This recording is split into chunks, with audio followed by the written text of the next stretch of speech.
नमस्कार साथियों, मैं हूं अक्षय और आप सभी लोग देखना शुरू कर चुके हैं सेव राइट्स।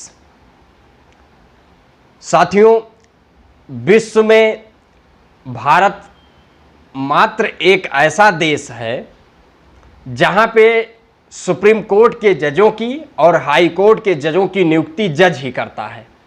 इसके लिए ना तो कोई आयोग है और ना ही इसके लिए कोई परीक्षा होती है और ना ही जो भारतीय संविधान में आरक्षण का प्रावधान है, आरक्षण व्यवस्था लागू होती है। एक कॉलेजियम व्यवस्था के तहत सुप्रीम कोर्ट के जजेस की और हाई कोर्ट के जजेस की नियुक्तियां की जाती हैं। साथियों, जो नियुक्तियां होती हैं हम लोग देखते हैं, देखने को ये मिलता है कि सुप्रीम कोर्ट से लेकर हाई कोर्ट से लेकर तमाम केसेस पेंडिंग में हैं। तो जो कॉलेजियम व्यवस्था के तहत सुप्रीम कोर्ट में और हाई कोर्ट में जज होते हैं, जाते हैं, वो सही समय पर सही समय पर फैसले नहीं दे पाते हैं। तमाम केस पेंडिंग में पड़े रहते हैं। हम लोगों को बोध है कि न्याय भी अगर देर से मिलता है तो वो अन्याय के बराबर होता है। साथियों, कॉलेजियम व्यवस्था के तहत जो नियुक्तियां की जाती हैं, अगर भारतीय संविधान की हम बात करें तो आर्टिकल 124 से 147 तक भारतीय न्यायपालिका की जो व्यवस्था है वो सारा आपको उसमें स्पष्ट हो जाता है।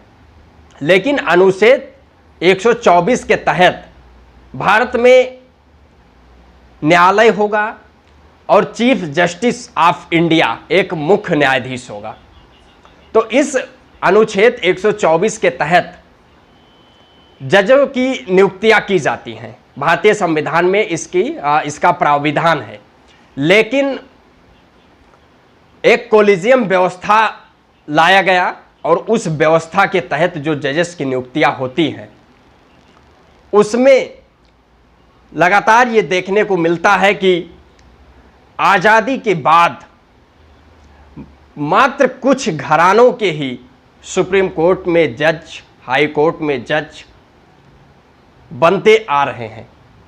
जो पहले से वकील रहे हैं या जज रहे हैं, उन्हीं के लड़के लड़कियां लगातार सुप्रीम कोर्ट में जजेस और हाई कोर्ट में जज बन रहे हैं, उनको नियुक्त किया जा रहा है। क्योंकि कॉलेजियम व्यवस्था के तहत, इसलिए जो कॉलेजियम व्यवस्था के तहत जजों की नियुक्तियां की जाती है, भारतीय न्यायपालिका के लिए मनुवादी पालिका, ब्राह्मणवादी पालिका और परिवारवादी पालिका जैसे तमाम शब्दों का प्रयोग भी किया जाता है। अब हम इस बात को समझेंगे कि ये बहुजन समाज के लिए कलंक क्यों है, बहुजन समाज के लिए कॉलेजियम व्यवस्था क्यों कलंक है। क्योंकि देश में हम लोग को देखने को ये मिलता है कि सुप्रीम कोर्ट में, जो हाई कोर्ट में जजेस की नियुक्ति की जाती है, उसमें आरक्षण नहीं लागू होता है, कोई परीक्षा नहीं देनी होती है। तो देश में जो ओबीसी, एससी, एसटी माइनॉरिटीज हैं, जो हाशिए का समाज है, उसके साथ किस तरीके से अन्याय होता है, उनको पहुंचने नहीं दिया जाता है। और जब तक उनकी भागीदारी वहां पर सुनिश्चित नहीं होगी, तब तक न्यायालयों के फैसले पर निष्पक्षता पे प्रश्न चिन्ह लगा रहेगा।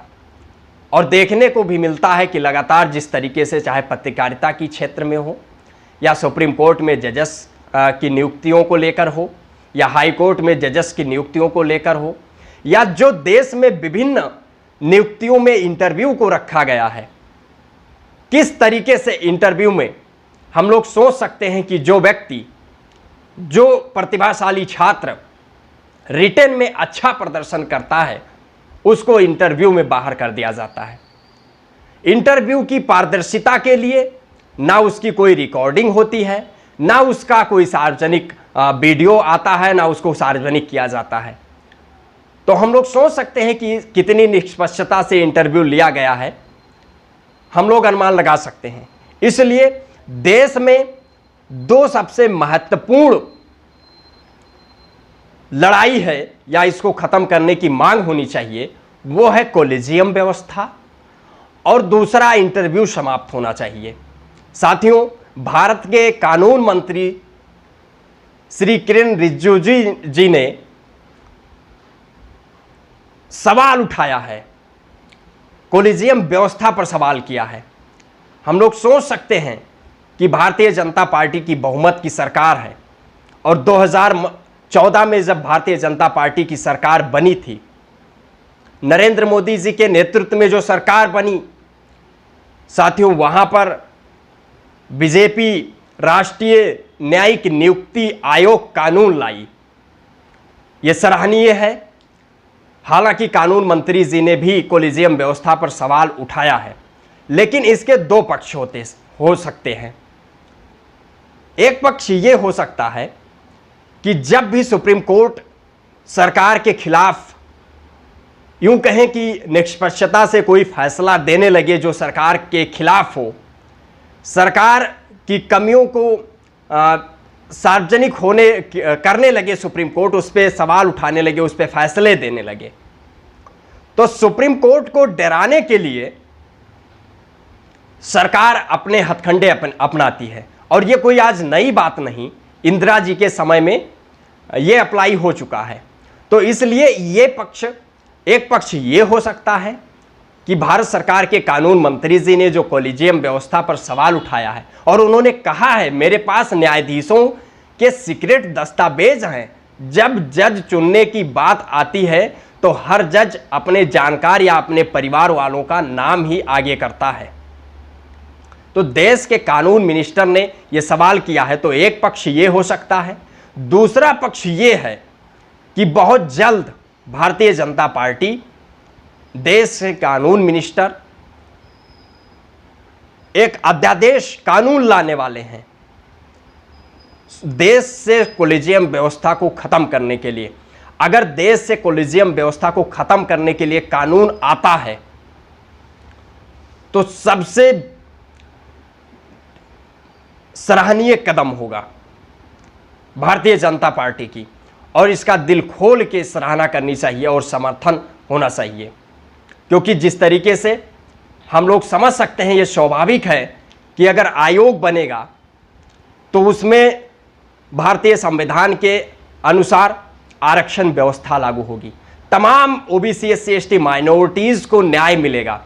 हालांकि प्रधानमंत्री श्री नरेंद्र मोदी जी ने 2014 में राष्ट्रीय न्यायिक नियुक्ति कानून लाए, उसके बाद 2014 में आने के बाद 18 तक जजों ने उस पर रोक लगा दी। तो हम लोग सोच सकते हैं कि जिस तरीके से कोलिजियम व्यवस्था के तहत जजों की नियुक्ति की जा रही है, लगातार वही जज वही नाम आगे करते हैं, वही नाम भेजते हैं जो उनसे रिलेटिव होता है, उनके परिवार का होता है, उनका रिश्तेदार होता है, उनका लड़की लड़का होता है। तो जिस तरीके से वंशवादी पालिका जैसे शब्दों का प्रयोग होता है और न्याय जो फैसले आते हैं, न्यायिक फैसले आते हैं, उस पर प्रश्न चिन्ह लगा रहता है। तो ये बहुत बड़ी खबर है कि देश में कोलिजियम व्यवस्था खत्म होनी चाहिए। ये बहुजन समाज के लिए, ओबीसी एससी एसटी माइनॉरिटीज के लिए एक बहुत बड़ी लड़ाई है, और इसको अगर भारतीय जनता पार्टी कानून लाती है और कोलिजियम व्यवस्था को खत्म करके आयोग बनता है तो ये सराहनीय होगा।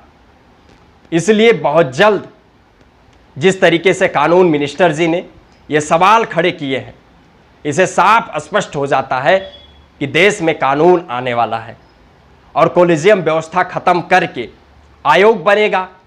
वहां पर ओबीसी एससी एसटी को न्याय मिलेगा, आरक्षण लागू होगा और नियुक्ति में पारदर्शिता आएगी। तो इसलिए कोलिजियम व्यवस्था को खत्म करने के लिए बहुत जरूरी है, और वहीं साथ ही पूरे देश में इंटरव्यू को भी समाप्त किया जाना चाहिए। यदि देश में इंटरव्यू समाप्त कर दिया जाता है और कोलिजियम व्यवस्था को समाप्त कर दिया जाता है बीजेपी के द्वारा, तो मुझे लगता है कि बहुत ही सराहनीय कदम होगा भारतीय जनता पार्टी का। उसे तमाम ओबीसी एससी एसटी माइनॉरिटीज को न्याय मिलेगा और उनका आरक्षण लागू होगा, उनको प्रतिनिधित्व मिलेगा, उनकी भागीदारी सुनिश्चित होगी। आज इतना ही। आगे आप सब लोग हमारे साथ बने रहें। कोलिजियम व्यवस्था क्या है, कहाँ से इसकी शुरुआत हुई, इस विषय पर विस्तार से चर्चा करने के लिए, क्योंकि कोलिजियम व्यवस्था के तहत महामहिम राष्ट्रपति को नाम भेजे जाते हैं और राष्ट्रपति जिससे परामर्श करने का उचित समझते हैं, राष्ट्रपति परामर्श करके और नियुक्तियां करते हैं। लेकिन कोलिजियम व्यवस्था आता है, कोलिजियम व्यवस्था के तहत जो नाम भेजे जाते हैं महामहिम राष्ट्रपति को और जजों की नियुक्तियां की जाती हैं। कोलिजियम व्यवस्था की शुरुआत कहां से हुई और जजों के हाथ में जजों की नियुक्ति करने की पावर कहां से दी गई, इस पर मैं विस्तार पूर्वक चर्चा करूंगा नेक्स्ट वीडियो में। यदि आप लोग चाहते हैं कि मैं इस पर विस्तार से चर्चा करूं तो आप लोग अपनी प्रतिक्रिया अवश्य दें। तब तक के लिए जय हिंद, जय भारत, जय संविधान, जय भीम।